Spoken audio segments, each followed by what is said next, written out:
Le coup d'État militaire a nuit à l'environnement économique et commercial en Guinée-Bissau. Toutes les frontières ont été fermées, ce qui a exacerbé les tensions et contraint les magasins et les marchés à fermer. Plusieurs camions transportant des marchandises de première nécessité se sont ainsi retrouvés bloqués au poste frontière avec le Sénégal et la Gambie, les voisins immédiats de la Guinée-Bissau. Notre travail a ralenti en raison de la situation politique actuelle. J'étais en Gambie, mais à cause de ces événements malheureux, j'ai été contraint de décharger les marchandises de l'autre côté de la frontière afin de pouvoir rentrer rapidement auprès de ma famille. Ce qui se passe est triste. À mes frères, nous devons rester unis pour préserver la paix et la stabilité. Au lendemain de la prise du pouvoir, le gouvernement militaire a ordonné la réouverture immédiate des marchés, des écoles, des institutions privées et de tous les points d'entrée.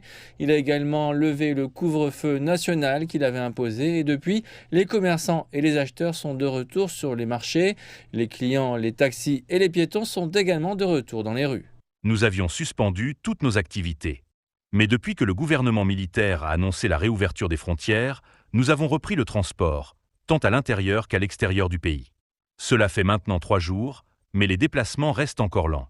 De nombreux véhicules étaient bloqués à notre frontière avec le Sénégal, mais depuis la réouverture, ils sont désormais rentrés en Guinée-Bissau. Les analystes qui étudient le coup d'État affirment que de telles prises de pouvoir perturbent la croissance économique et entraînent une incertitude accrue, ce qui se traduit par des retards dans la prestation des services. Avec ce coup d'État, le pays s'est retrouvé paralysé. Tous les secteurs ont été touchés, tant formels qu'informels. En Afrique de l'Ouest, le secteur informel contribue grandement à l'économie. Imaginez l'impact et les conséquences de cette paralysie sur une économie comme celle de la Guinée-Bissau.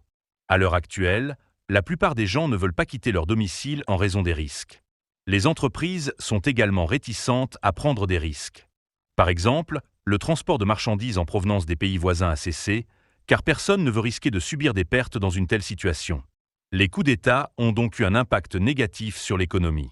La Guinée-Bissau dépend fortement des importations alimentaires qui proviennent principalement des pays voisins, à savoir le Sénégal, la Gambie, la Guinée et le Mali.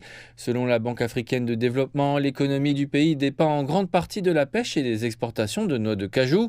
Et bien que la croissance économique ait été positive, l'institution multilatérale affirme que le pays reste vulnérable à l'instabilité politique. Depuis son indépendance du Portugal en 1974, le pays a connu 4 coups d'État et de nombreuses tentatives de prise de pouvoir.